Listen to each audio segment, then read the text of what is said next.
Hey there, Mr. Redder here. Welcome back to another episode of Reddit Podcast Stories. Our first story we'll be reading today. My Karen sister-in-law completely trashed our property. Now I'm suing her. After that, fight with my son, get kicked out of my house. And after that, am I the jerk for calling my mom when my husband refused to listen to me? Now for every thumbs up this video gets, one Karen has to do the dishes. The only thing I plan on doing is damage to your face, Reddit boy.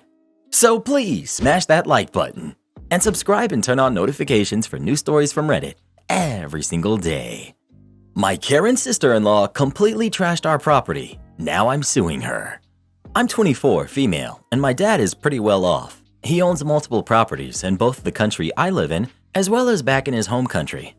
Because of this and the fact that my husband and I both have good careers, my sister-in-law has always had a snobby attitude towards us and my side of the family, and tries to mooch off of us at any chance she gets.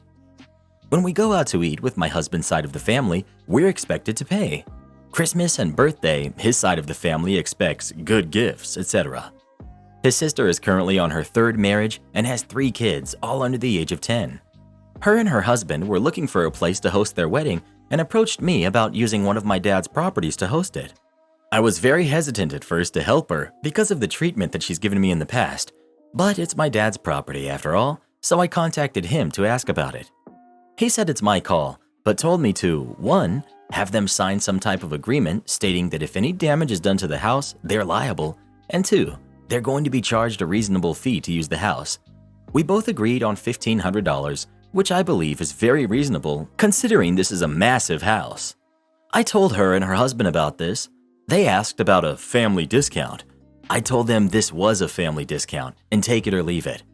They signed the agreement and they paid. Fast forward 2 days after the wedding, I went over to the house.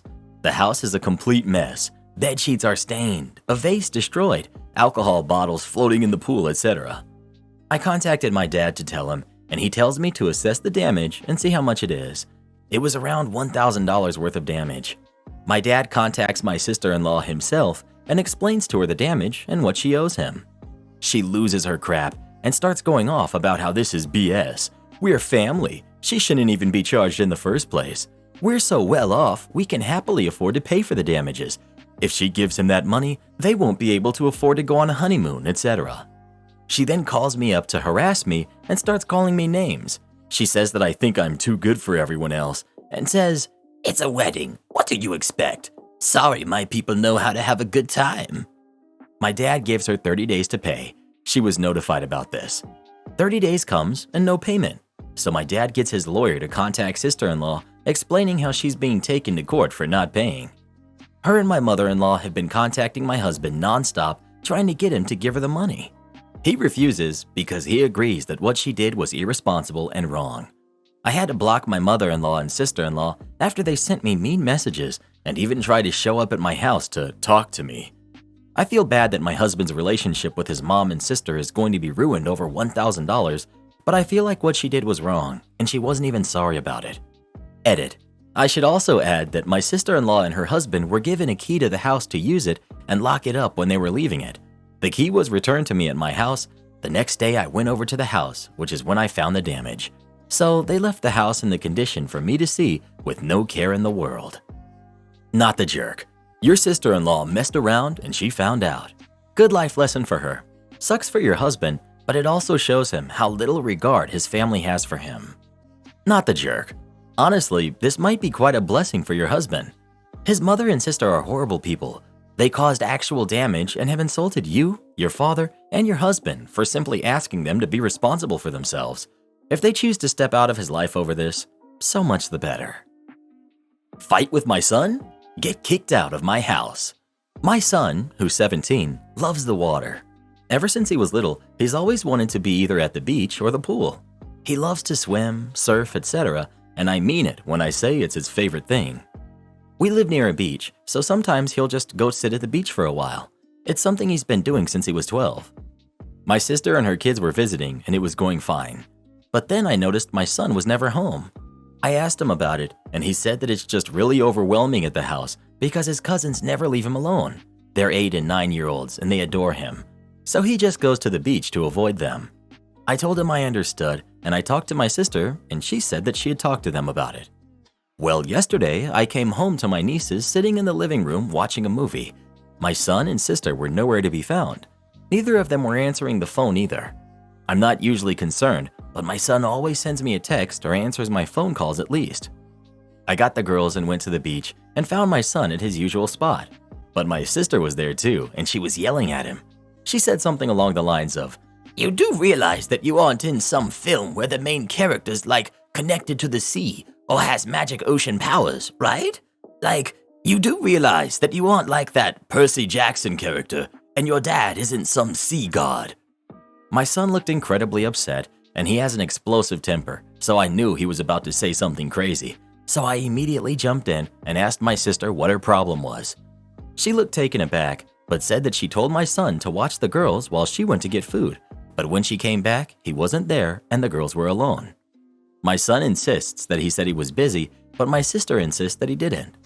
They went back and forth on this without letting me get a word in, and I eventually just told my sister that this wasn't working out and that if she was going to fight and argue with my son and mock him, then she isn't welcome in my home. She looked shocked and said that I need to stop coddling my son and stop feeding into his ridiculous delusions. I just told her to pack her crap. She said that her daughters will remember this and that I shouldn't be surprised when no one wants the weird side of my family, meaning my son and I, around anymore. I feel bad because her daughters looked genuinely upset, and I mean my son could be lying as well. And I don't know, maybe his love for the water isn't healthy, but that's never crossed my mind before. Am I the jerk? Edit. I suppose the mocking doesn't make sense without context. My son's father left us.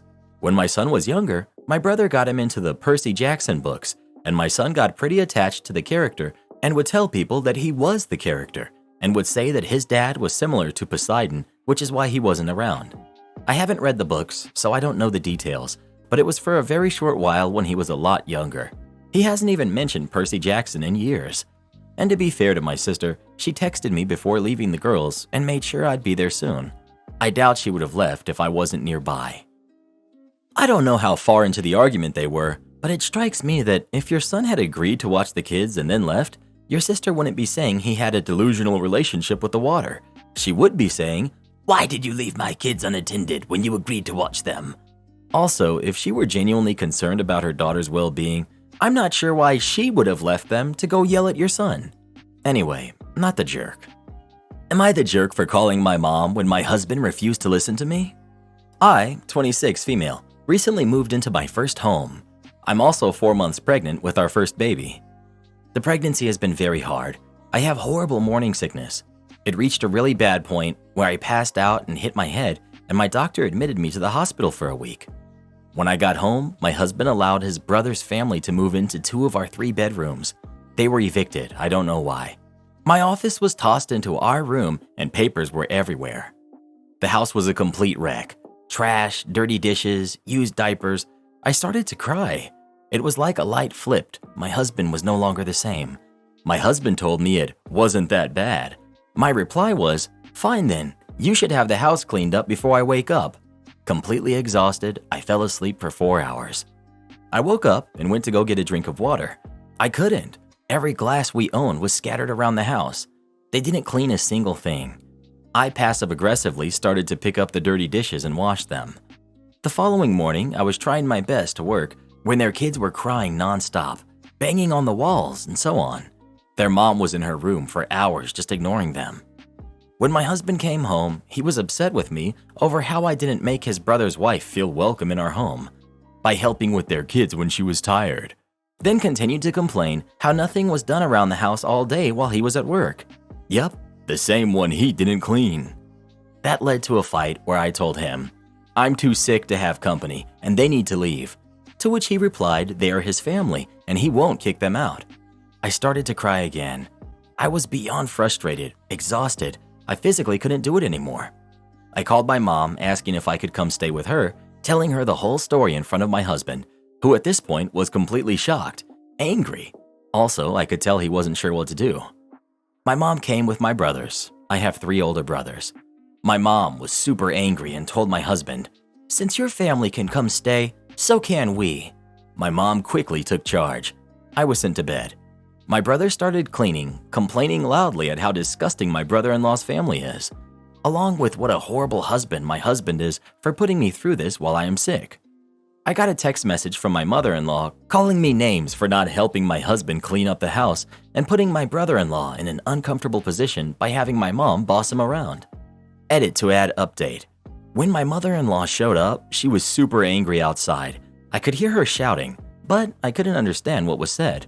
Once inside, she was shocked. The house looked really bad. My brother-in-law lied to her about what happened.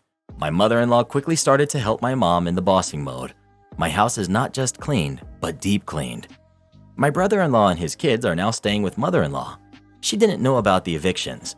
My in-laws helped them financially a couple of months ago. My mother-in-law was not happy about it. Sister-in-law refused to come out of the bedroom. She would scream through the door, but that was about it until her family came to pick her up. Last little bit, I did talk to my husband. He seemed very remorseful. I asked for some space, so he's staying at a hotel. He asked to come by and talk to me tonight. My mom and dad are here.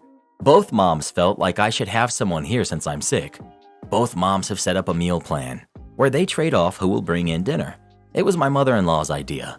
Thank you for all of your advice. I truly appreciate it. Wait, your mother-in-law called to fuss at you for involving your mother?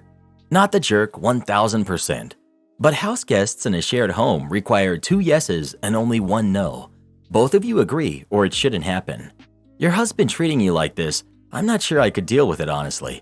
Can you go stay with your mom? OP, I agree with the 2 yeses and 1 no. I wasn't even asked to say no, which is a huge sign of disrespect and a major red flag. Does he do this a lot? Does he actively treat you like a partner, or does he just decide things and you go along to keep the peace? This will not get better, OP, if you don't set some major boundaries. Again, that he did this while you were in the hospital suggests he knew you didn't agree and wanted to present it as a done deed you couldn't and wouldn't be able to argue with. Go stay with your mom and let him enjoy living in the filthy bed he's made. I'd honestly tell him that you're not coming back until they're gone and your house is as clean as it was when you left it. If he won't or can't, then you know where his priorities are. You're pregnant. The house you describe is unfit to bring a newborn into. Depending on how bad and what country you live in, the authorities could step in. Is your marriage worth potentially losing custody of your baby over? Because I can tell you right now that it shouldn't be. That baby has to be your #1 priority, and living in a house full of dirty dishes and moldy food ain't it, sis. My heart hurts for you, but you deserve so much better. OP, he has always been very respectful. It was like a switch went off, and he's no longer acting like the loving person that I know he is when he's around his brother. I know this may be hard to hear, but I don't think this is about his brother. You're now pregnant with his baby and tied to him forever. This is when a lot of bad people show their true colors. It's time for you to start thinking about exit strategies. Not the jerk. In fact, I think you are underreacting, which is understandable considering your current health. For the record, OP, I do hope that things aren't as bad as they seem to us outsiders based on this one story.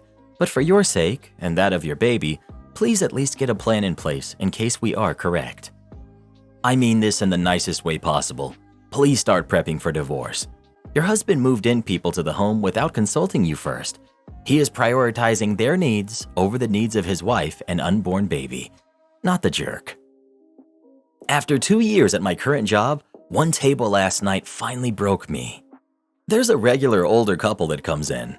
The wife is known to be cuckoo for Cocoa Puffs. They were showed to their table, and I wait until people have their butts in the seats to come greet them. Well, I took too long, about 45 seconds, because they were dying waiting on their drinks. I had to ask what their drinks were because they're not my regulars. They were already upset with me. I gave them about 5 minutes with their cocktails and came by to ask if they would like more time with their menus. She told me in a special tone that they needed time to enjoy their drinks. This was fine, but I did need to get it rolling soon because there's a turn on the table. They finally ordered, and she told me in her special tone to make sure I do not rush them tonight. I told them I would not. First course, they spent 20 minutes eating soup. They had empty soup bowls that they didn't want me to clear. Finally, she waved me down and told me that they wanted their next course. She pushed her soup bowl into my hands and then pushed her empty martini glass to the very edge of the table, so I assumed I should take that too. She said, "No, don't take that yet." like loud enough for other tables to be like, huh? She was getting extremely irritable and her tone was really hostile. She waved me down to take it a few minutes later. They did not want to be offered any more to drink, and as I was walking away, she started talking crap about me. In plain voice, where I could hear a couple of tables over, she said, "She is so strange. Why is she acting so uncomfortable, like she's afraid?" I tried to ignore it and walked faster. Second course was another 20 minutes. They barely touched their salads, and I asked twice how it was and if they were enjoying everything. Finally asked if I could take the plates when they had their plates pushed away. "No, you certainly may not." Every time I left the table, I heard her talking about me like, "What is wrong with that girl? Is she new?" Blah, blah, blah. Several minutes later, I heard her direct her husband to wave me down because she was done speaking with me herself. He asked me to take their plates, and they needed their next course to hurry up because they've been waiting a while. The same people who did not want to be rushed. I asked her if I could box their salads. He said, "No, we really just want the main course." I immediately brought them their intermezzo that comes out right before the main course, and they both got upset.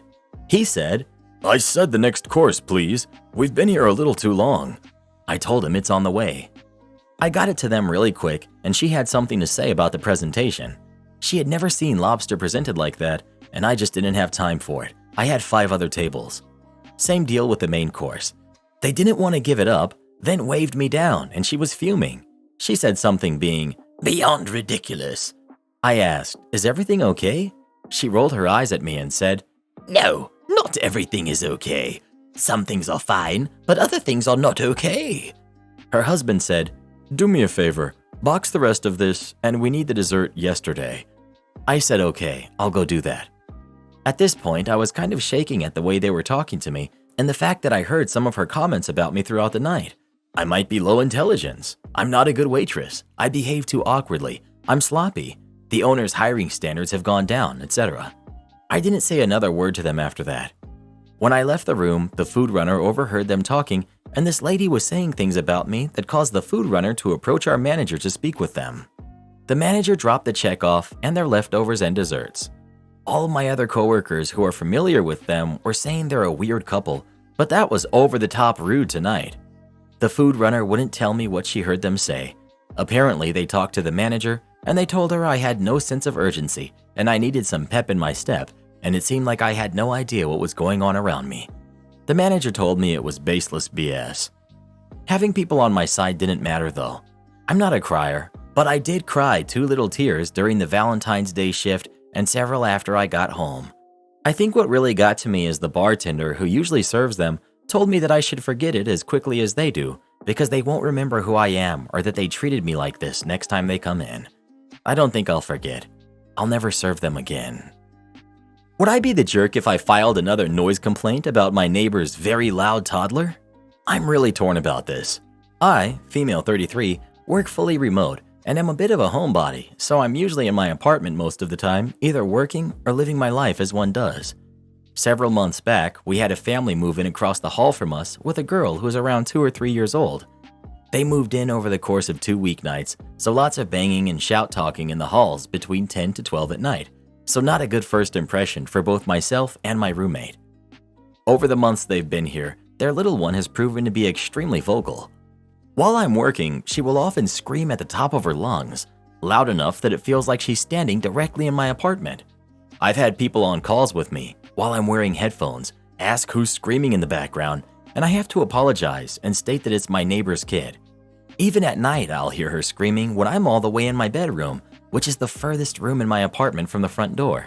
It's not so much, "I'm scared" screaming, that would warrant a different call, or, "Yay, I'm a toddler having fun" screaming. It's more of, "I'm throwing a tantrum" screaming, and there are some days where it's near constant. I'll be doing laundry on the bottom floor, we're on the top floor, and I can hear her all the way on the first floor, just yelling and screaming clear as day. I've called and complained about them to our office. They also shout talk in the hallway to each other when they have visitors, and no carpet in the halls means it echoes and it's loud. And I know multiple other neighbors of mine, both on the same floor and downstairs, have called with complaints too. Yesterday I had called in with a bad migraine, and even in my room with the door closed, I could hear her going full air raid siren, even until 10 p.m., and that just made my blood boil. It doesn't even sound like her parents try to get her to calm down.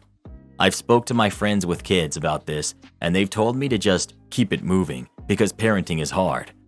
I am an aunt to 2 spectacular kids, so I get it, but I don't think I should have to deal with an out-of-control toddler who screams all day and night. My neighbors already have 2 violations for excessive noise, and I believe one more could get them evicted. While the noise is definitely an issue they've been warned about multiple times by management, I should add that they don't speak English, or I would have talked to them myself, and interferes with both my work and downtime. I can't help but feel immensely guilty knowing I may get a girl and her family evicted. But even as I write this post, she's banshee shrieking and has been off and on for close to an hour.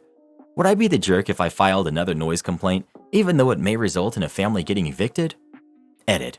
Just making an edit to answer some questions I've been seeing asked repeatedly on here. Noise-canceling headphones aren't always an option for me. My job requires I make calls, and I can't make and take calls with earplugs in. Also, I've had people tell me they can hear her over said headphones, which is embarrassing. My office space is in an open area, so I can't really noise-proof my home office. It costs $1,000 to break my lease, and I have a roommate to consider. I've also been in my apartment for 8 years, and they've only been here for about 5 months. The only thing getting broken around here are eardrums and my patience. I have no clue if she's on the spectrum or not, or if she has a disability. I cannot move my home office, nor can I work at a friend's house, as I work in a department that works in confidential information, so I need to be at home or at the office.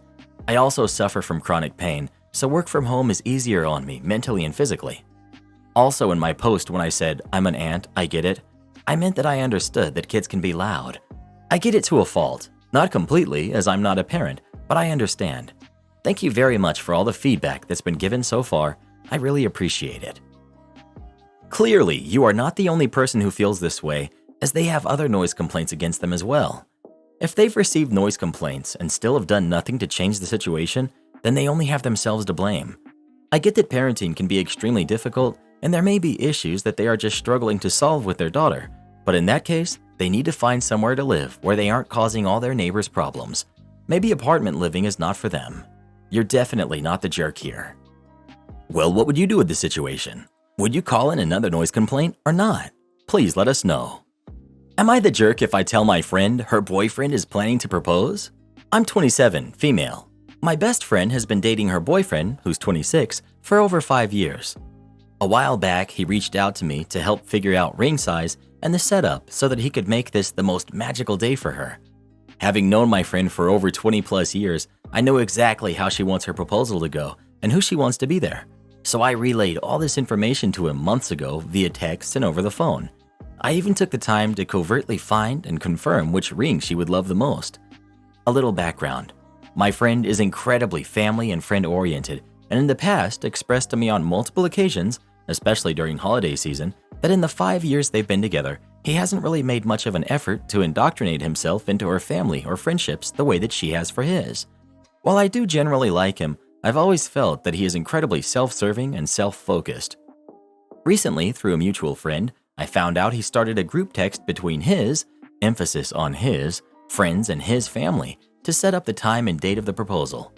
He has not only excluded myself, and according to the screenshots I've seen, he's doing everything verbatim I suggested he do, but he has completely excluded her family and other close friends from the event.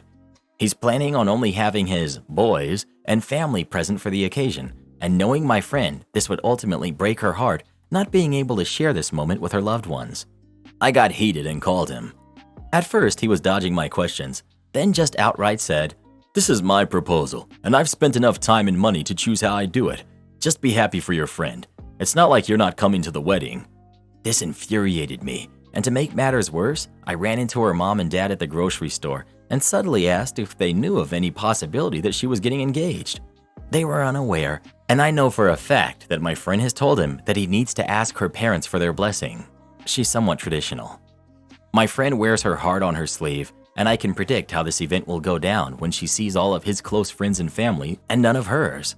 Considering her previous sentiments about his lack of interest in her family and life, she will 100% see this as being hurtful and selfish, and I know she'll cry. To make matters worse, the location of the proposal is a whopping 30 minutes from her parents' home. I don't want to get involved in a fight or reveal the surprise, But on the other hand, I feel I owe it to my lifelong friend to help her avoid being hurt and disappointed. Maybe even helping her rethink what her future would look like with someone who just doesn't really appreciate what she values in life. So, am I the jerk if I tell my friend her boyfriend is going to propose? Do not tell her. As much as you know her and want this proposal to go as planned, it is ultimately up to her boyfriend how he wants to do it. If your friend is disappointed, then that can be a sign to discuss with her fiancé about moving forward. It's not your place to tell her or intervene at this point. Let the guy royally mess up his proposal. It's not like you haven't warned him. You can't tell him anything anyway. I hope your best friend sees all of the flying red flags. Sadly, you would be the jerk. Don't tell your friend.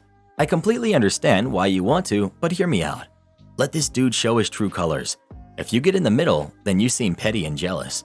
Let him propose his way, and when your friend comes to you and complains, you can kindly and gently tell her that you tried to get him to incorporate her friends and family.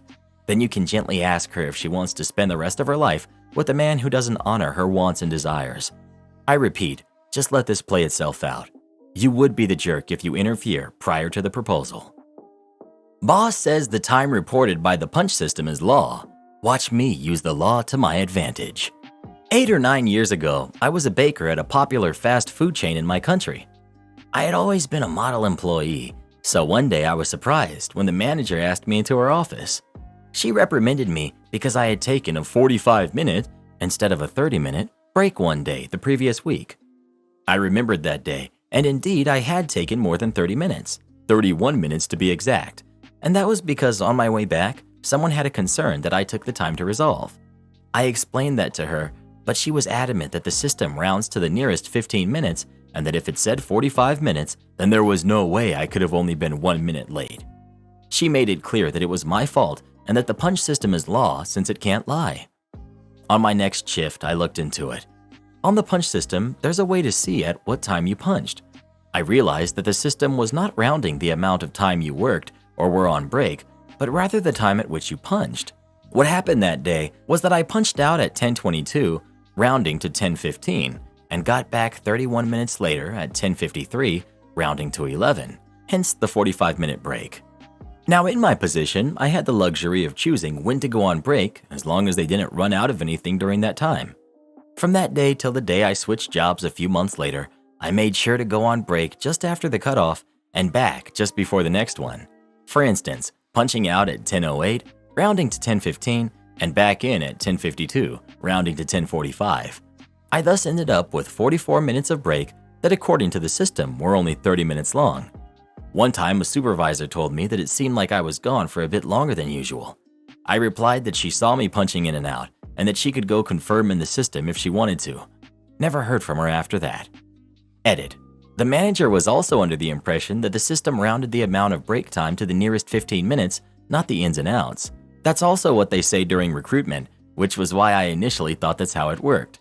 The supervisor who noticed was a part-timer, not the same person as the manager. I also don't think they actually cared, just found it strange. Before leaving, I did share the trick with a few coworkers, but since cashiers have a supervisor that coordinates break time, they can't really be late. For them, 1 minute late is actually noticed by someone, let alone 14. Am I the jerk for deleting my cousin's precious wedding photos? I, 17 male, agreed to take wedding photos for my cousin Sarah, who's 26 female, wedding. She wanted me to take photos of her getting ready, our grandmother putting a family heirloom necklace on her, and the first look, the wedding, the reception, etc. There was also another photographer, a friend of the groom, who was taking photos of the groom and his side getting ready, and he was also taking photos at the wedding and reception. Since I wasn't a professional photographer by any means, I told her I would only charge $50 for the entire day. And when I say entire day, I mean it. From 8 a.m. until 10 p.m., I was with her taking photos and basically being harassed by her bridesmaids, and my aunt. She was a full-on bridezilla the entire time, not just to me, but basically everyone, including her husband. It was a long day to say the least. So after all of that, I went home, edited the photos, and copied them onto individual USB drives for people she might want to give them to. I texted Sarah a couple of days later to let her know they were ready and that I would be happy to meet up with her to exchange them for the $50. She never responded. For the next 3 weeks, I texted, called, got in touch with her mother, my aunt, and even stopped by her house to try and get the photos to her. She evaded every single attempt. 6 months passed since the wedding, and I was at the movies with my other cousin, who's 19, male, who was Sarah's younger brother, and a couple of our friends. He tells me, "By the way, Sarah was wondering when you were going to give her the photos. She said she would pay you the $10 if that's the only reason you're taking so long." I was livid. First, it was $50. Second, that was the deal from the start. I told my cousin this and said to Sarah if she wanted them, she needed to contact me within 2 days so we could meet up with the payment, or I was going to delete them. This might come as a shock considering the title of this, but she never contacted me. The 2 days passed, I deleted the photos and erased the USB drives. Less than a week went by before my aunt called me in a fit because I threatened my cousin into paying me when she didn't have the money. I told my aunt that she has had a little over 6 months to pull together $50, which she knew was the agreed upon amount, that she refused to respond to me no matter what I tried, and that it was too late now because the photos were gone. My aunt, uncle, and a few other relatives have been refusing to talk to me or my parents because I deleted precious photos that can never be taken again, all because of greed. Literal quote. My mom thinks I should apologize and I'm just being stubborn. However, my older brother thinks I held on to the photos longer than I should have, and that I should have deleted them after the first week of trying to get into contact with her and being dodged and ignored. So, am I the jerk for deleting my cousin's wedding photos? She had a whole wedding and then couldn't get $50 for the photos in 6 months? Not the jerk. Not the jerk. Sounds like those photos weren't very important to them. Kind of dumb on your part to delete them though. Should have kept them and jacked up the price when they asked for more. It's not like having a thumb drive is a burden to you. Not the jerk. I don't see how you could have tried any harder than you did. She obviously didn't care about seeing the photos if she had been ignoring you for 6 months. Support our channel by joining as a member today, and we'll give you a shout out in our next video. Or come watch this video next. You won't believe what Karen does in that one.